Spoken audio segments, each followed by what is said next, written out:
Mesdames et messieurs, bonsoir. Pourquoi Fitch a qualifié l'économie égyptienne d'un point lumineux dans la région de Moyen-Orient? Pourquoi Fitch, cette institution financière mondiale, a dit que l'Égypte serait la plus élevée du Moyen-Orient et de l'Afrique du Nord en termes de croissance de PIB au cours des 4 prochaines années? Enfin, pourquoi même le FMI a réalisé, ou plutôt a dit que l'Égypte a réalisé les objectifs de l'accord de confirmation et tout cela, toutes ces questions vont être proposées, vont être même répondues et analysées à travers les explications de notre invité de marque, Dr Passant Fahmy, ex-membre très éminent au sein de la commission économique du Parlement égyptien. Madame Passant Fahmy, vous êtes toujours la bienvenue sur Nal TV International. Merci beaucoup, c'est mon plaisir. Merci beaucoup. Merci beaucoup pour nous rejoindre à travers la ligne. Justement, très vite, ma première question porte sur pourquoi Fitch a dit que, plutôt a salué la capacité de l'économie égyptienne à résister à la pandémie de Covid-19. En même temps, elle a considéré l'économie égyptienne comme un point lumineux parmi les économies de la région de Moyen-Orient et de l'Afrique du Nord. Ce qui est très exceptionnel à propos de l'économie, c'est que l'économie, ce n'est pas question d'opinion personnelle. Ce sont des indices. Et les indices ne peuvent jamais mentir. C'est-à-dire, quand on parle augmentation du PIB, diminution du déficit, augmentation du niveau de vie, augmentation des salaires, augmentation de la production, etc. Ce sont des indices qui parlent d'une façon, comme on appelle, qui ne se veulent pas contre un pays ou l'autre. Ils sont très bien étudiés, très bien calculés et ils présentent la réalité. Ce qui se passe en Égypte, honnêtement, entre guillemets, est miraculeux. Parce que le monde entier souffre de problèmes trop compliqués. Alhamdulillah, en Égypte, on est dans une situation exceptionnelle. Et ça, bien sûr, a plusieurs raisons. Premièrement, on a mis en place un plan très professionnel, très sophistiqué et très bien dirigé, très bien supervisé aussi. C'est un plan qu'on appelle le 2030, plan de développement de l'Égypte tout entière, c'est-à-dire on ne prend pas un côté du pays égyptien, par exemple le côté seulement économique, mais dans divers aspects de vie. Ce plan-là a été très bien préparé par le gouvernement, très bien discuté au Parlement dans tous les secteurs. Et ensuite, Monsieur le Président, bien sûr, c'est celui qui a approuvé et on a commencé à appliquer. Ouais. C'est un plan très professionnel parce que tout le peuple égyptien en participe. C'est-à-dire que ce n'est pas un plan où un côté ou un secteur de l'économie travaille et le reste est là pour voir. Ouais. Tout le peuple égyptien. Deuxièmement, on a de la chance d'avoir une économie exceptionnellement diversifiée. Exceptionnellement quoi? Diversifiée. Ouais. On peut travailler dans beaucoup de domaines et même durant cette période très compliquée. Troisièmement, 50% de la population sont des jeunes. On ne peut pas négliger ça. Ils sont bien dirigés. Ça, c'est la production. Ça, c'est la machine de l'économie. Il y a des pays dans le monde entier, c'est fini. Ils n'ont que des vieux. Ils ne peuvent plus continuer. Ensuite, il y a aussi un point très positif, notre climat. Vous travaillez 365 jours, jour et nuit, en plein air, même durant Covid. Ah, bien sûr, en prenant... Et dans toutes les parties du pays? Dans tout, partout. Les 27 gouvernorats, jour et nuit. Ouais. Et quand je parle de diversification... Et nous sommes même... nous avons même des rares catastrophes. Rarement quand on peut avoir une catastrophe naturelle ici dans le pays. Et comme on trouve, il y a toujours... On n'a jamais eu ça. Le climat est très agréable. La location géographique est exceptionnelle. Ouais. C'est pour cela qu'on est là depuis plus de 7000 ans. J'aimerais bien, il y avait une note très importante. Le rapport qui a été publié en juillet dernier par Fitch souligne que l'économie égyptienne fait partie des rares économies à avoir enregistré une croissance sur une base annuelle en 2020, malgré la pandémie de coronavirus.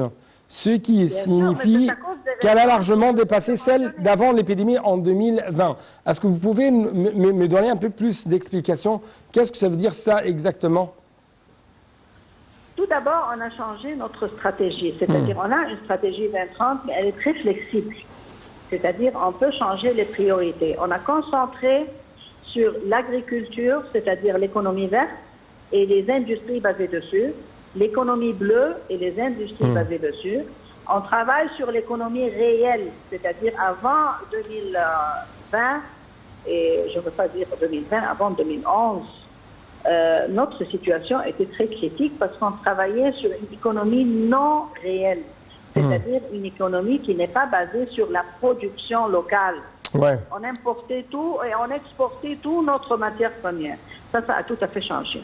Alors, on a un plan de production qui concentre dans des domaines là où on a des côtés très positifs, c'est-à-dire l'économie verte, l'économie bleue, l'utilisation de notre matière première, l'expansion sur le territoire égyptien, on occupait moins que 7%.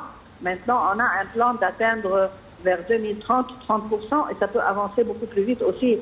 Les nouvelles villes, c'est une longue liste. Mais toutes ces listes-là a montré au monde entier que l'Égypte va continuer. Il y a un point aussi qui est très important, c'est la stabilité en Égypte. On a une stabilité interne, on a un gouvernement solide, un président qui a une vision très claire, une armée qui est très solide. C'est un pays solide, stable.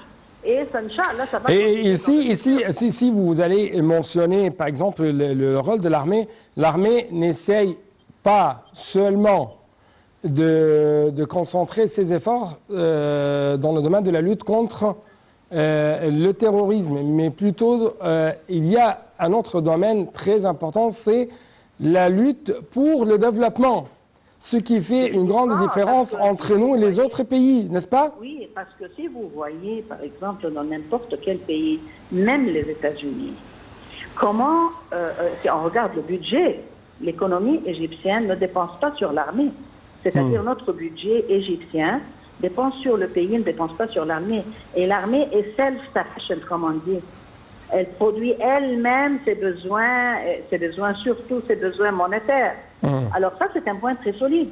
Et ensuite, l'armée travaille dans des sections en coopération avec le secteur privé, ce qu'on appelle public-private partnership.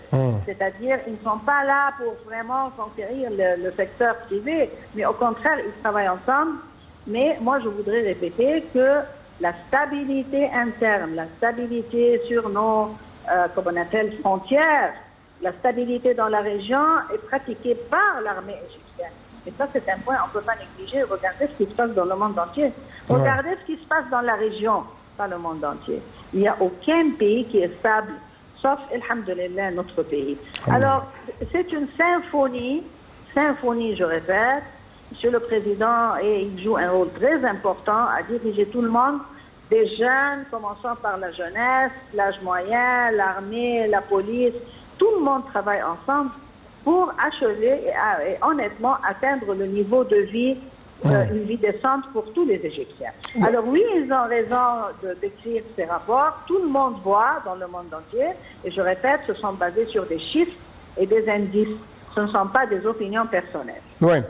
Donc, on ne se laisse pas entraîner, on ne se laisse pas aller par le slogan, par ce qu'on appelle le jeu de la démocratie, mais on essaye toujours de réaliser l'essence de la démocratie.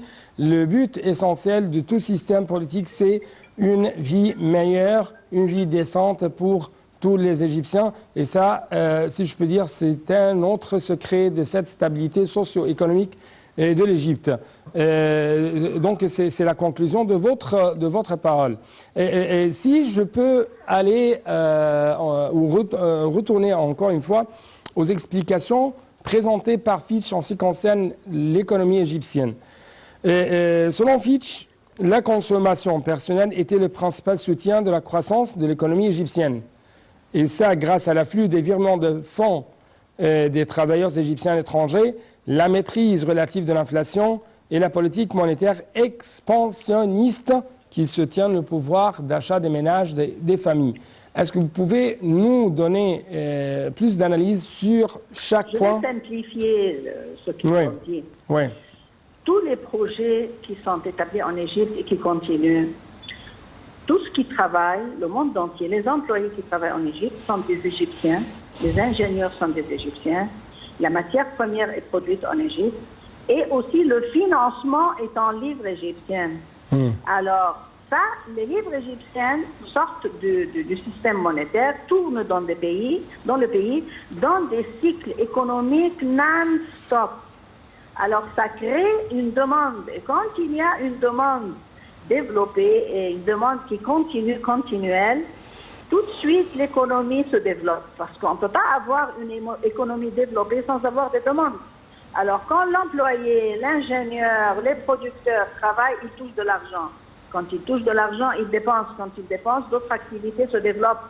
Alors, il y a des cycles économiques continuellement, c'est-à-dire non-stop, je répète, qui continuent dans cette économie égyptienne.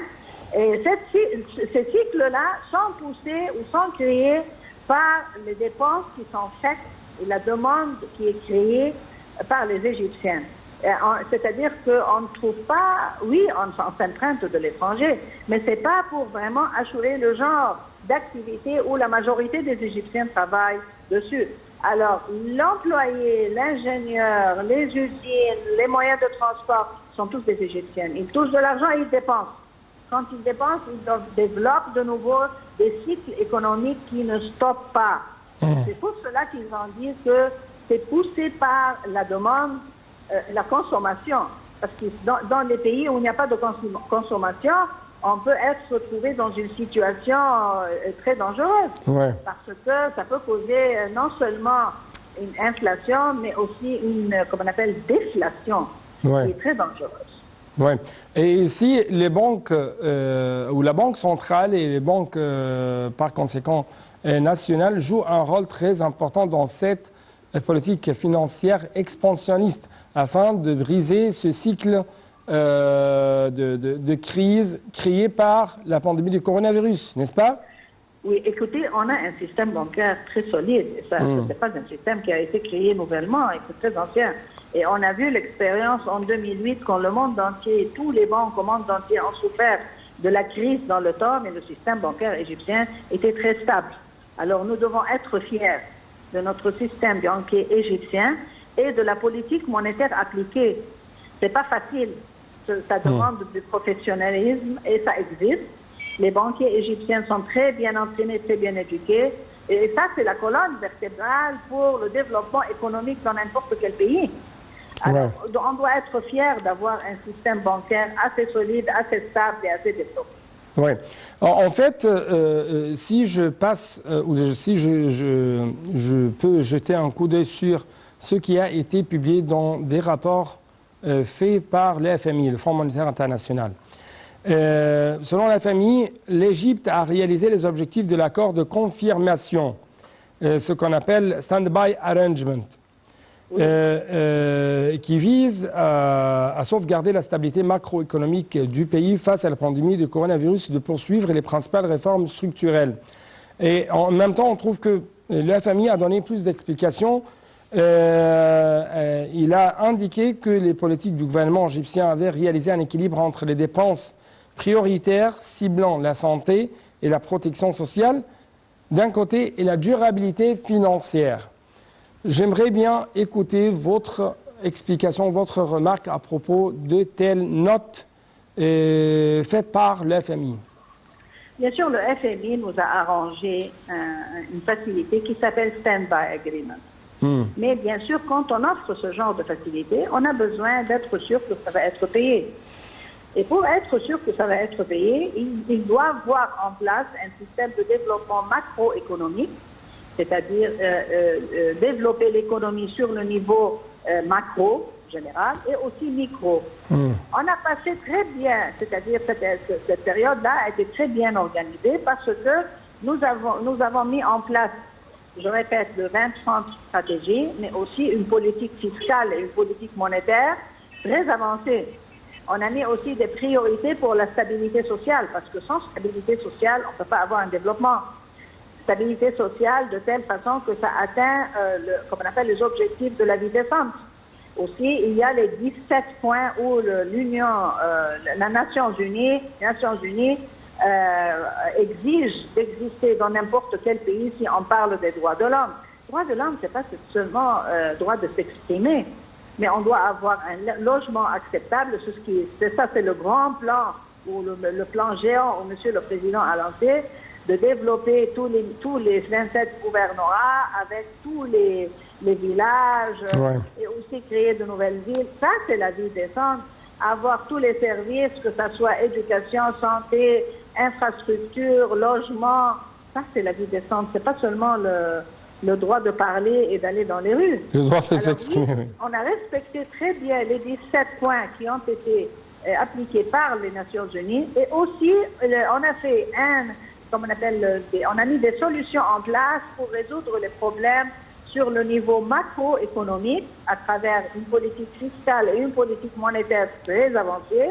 Et aussi maintenant structurel, on travaille sur le niveau structurel, c'est le développement des gouvernorats, des ministères et tout le système, comme on appelle, gouvernemental du pays. C'est pour cela que la note est venue de l'FMI, que le plan va d'une façon positive. Et je répète, les résultats sont sur place en forme d'indice. Ouais. Selon toujours le FMI, par exemple, si je peux dire, le FMI a salué l'exécutif égyptien pour avoir bien géré les répercussions économiques et sociales de la pandémie, ajoutant que les politiques économiques proactives avaient réussi à épargner l'économie du poids intégral de la crise et à préserver la stabilité de la macroéconomie et la confiance des investisseurs. Ici, j'ai une question. Et donc, à quel point vous êtes d'accord avec de telles remarques? Ces politiques égyptiennes ont pu vraiment, si je peux dire, ont pu vraiment maintenir la confiance des investisseurs vis-à-vis de la performance de l'économie égyptienne. Écoutez, les investisseurs, quand ils prennent une décision d'investir, ils doivent écouter et lire très bien ce qui est écrit, non seulement du FMI, mais de toutes les institutions mondiales comme Fitch, etc. Toutes les institutions ont marqué ont fait les mêmes remarques. Oui, on a eu en place des politiques très sophistiquées et très avancées pour vraiment passer la période de Covid, et ça va avancer parce que cette période-là peut continuer pour 2 ans dans le futur. Mais en même temps, je ne peux pas nier que oui, à côté et en parallèle de cette politique-là, nous devons savoir que nous avons des points positifs, que je répète, c'est le climat, l'allocation géographique, parce qu'à cause du climat, on peut travailler et atteindre un niveau économique assez élevé, même en présence de corona, parce qu'on ne travaille pas dans des places fermées. On travaille en plein air, on est en train de travailler sur l'économie verte et bleue, la construction partout dans le pays, l'infrastructure, tout ça, ça se passe en plein air et dans une, comme on appelle... Et en même temps, nous possédons les instruments de la production, c'est-à-dire les ouvriers sont égyptiens, la gestion égyptienne. Et donc, on n'a pas été affecté par le non-déplacement des individus entre les pays et ainsi de suite. Point très solide. Tout ce qui se passe en Égypte, c'est fait avec des mains égyptiennes, matières premières égyptiennes, financement égyptien. Ça, c'est un point très fort. Parce qu'on n'a pas besoin, comme vous venez de mentionner, d'inviter des gens à venir travailler chez nous. On a travaillé sur l'économie verte. On est des experts dans ce domaine depuis les pharaons. L'économie bleue aussi. La construction, moi je dis toujours, on regardait la construction en Égypte depuis les pharaons jusqu'à présent. Très brave aussi dans ce domaine. Et aussi l'armée. C'est-à-dire, Et si je peux dire même, on attire, à travers de telles performances, on attire de plus en plus des fonds étrangers, des investissements étrangers. Parce que d'après ce que vous avez dit, et d'après les rapports, l'Égypte, c'est presque le seul pays qui est stable et qui travaille toujours dans toutes les conditions. Voilà. Alors, les investisseurs internationaux, quand ils regardent ce qui se passe au monde entier, et ils lisent les rapports, ils voient l'Égypte aussi, ça c'est un point d'attraction pour tous les hommes. Il y a une centaine de compagnies multinationales qui, je veux dire, qui dirigent l'économie mondiale. Toutes ces compagnies-là ont l'œil sur l'Égypte ces jours-ci, parce que c'est le seul pays, je répète, le seul pays sur le globe où, comme ça a été marqué, le développement est positif. Tous les, comme on appelle, les aspects de production sont là. L'économie a la possibilité, comme on dit sur moins que 10% de la surface égyptienne, on a 90% possibilité d'investissement partout. Le climat est très agréable. Les 27 gouvernorats sont très bien diversifiés. La jeunesse constitue 60% de la population. Alors, comme investisseur, et aussi il y a une stabilité à cause d'une armée forte et une police forte. Alors, tous ces points-là, ce sont des points positifs devant n'importe quel investisseur qui peut vraiment aller et s'installer dans un pays pour des décades. À propos de ces points positifs, de ces points forts dont dispose actuellement l'économie égyptienne, et même dans l'avenir, selon les prévisions des experts de l'institution internationale FMI, grâce aux politiques de réforme structurelles, la croissance de l'économie égyptienne rebondira pour atteindre 6% à moyen terme et les recettes du tourisme devront enregistrer 4% du PIB pendant l'exercice financier 2023-2024. Donc, 2 points ici. Et 6%, c'est un bon chiffre pour la croissance économique égyptienne, oui ou non? Et pourquoi même, d'après vous, de telles prévisions positives pour l'économie égyptienne? Et en même temps, et quel sera le destin du tourisme ici en Égypte pendant les prochaines années? Est-ce que vous êtes d'accord avec de telles prévisions proposées par le FMI? Je pense que c'est modeste, parce que 6% c'est modeste à mon avis. Pourquoi? Parce qu'on peut vraiment avoir un développement économique beaucoup plus avancé, car les dernières années, on faisait, comme on appelle, le travail structurel. Oui. Maintenant, on peut lancer sur terre les projets. Alors, à mon avis personnel, ça peut dépasser 6% si on arrive à développer et à appliquer la diplomatie économique. De telle façon, on attire un nombre assez large des compagnies multinationales qui viennent travailler chez nous. Ouais. Si vraiment on peut atteindre un nombre acceptable, le 6%, à mon avis personnel, est très modeste. En ce qui concerne le tourisme aussi, ça c'est notre pays a un secteur touristique très bien diversifié aussi. Hiver, été, jour, nuit, toute l'année, on peut avoir dans les 27 gouvernorats, surtout si on développe l'économie créative, c'est-à-dire qui dépendent des micro-petits financements, qui dépendent sur la main-d'œuvre des l'artisanat égyptien qui est exceptionnel, comme les tapis, il y a beaucoup de choses à faire en Égypte. Alors aussi, en ce qui concerne le tourisme, je pense qu'on a un futur très acceptable, très développé, surtout avec le développement non seulement du corridor du canal de Suez, parce que ça va jouer un rôle très important en ce qui concerne le tourisme, mais aussi nous avons beaucoup de villes, comme on appelle, qui donnent sur la mer, il Mawen, je ne trouve pas le mot. Le port? Tous les ports qu'on a, on a des ports maintenant très sophistiqués, qui peuvent aider non seulement le commerce et l'industrie, mais aussi le tourisme. Il y a beaucoup de différences entre les tourismes dans le passé et ces jours-ci. Il y a parfois des tourismes de 2 jours, 3 jours. Et l'Égypte a beaucoup à montrer au monde entier, expérience qui date depuis 7000 ans, très bien diversifiée dans tous les domaines. J'ai quelques indices à commenter de votre part. L'Égypte est classée 4e dans Normalcy Index après le coronavirus, selon The Economist. Qu'est-ce que ça veut dire pour vous? C'est-à-dire qu'on a pris des précautions acceptables, bien vues, bien calculées par le monde entier. Oui, le virus est dangereux, mais ça a été aussi très bien dirigé en Égypte. Contrôlé. Contrôlé, si vous voulez. Et aussi, je voudrais répéter que le climat et le genre de travail nous poussent à travailler d'une façon éloignée, si vous voulez. Alors, ça nous a aidés.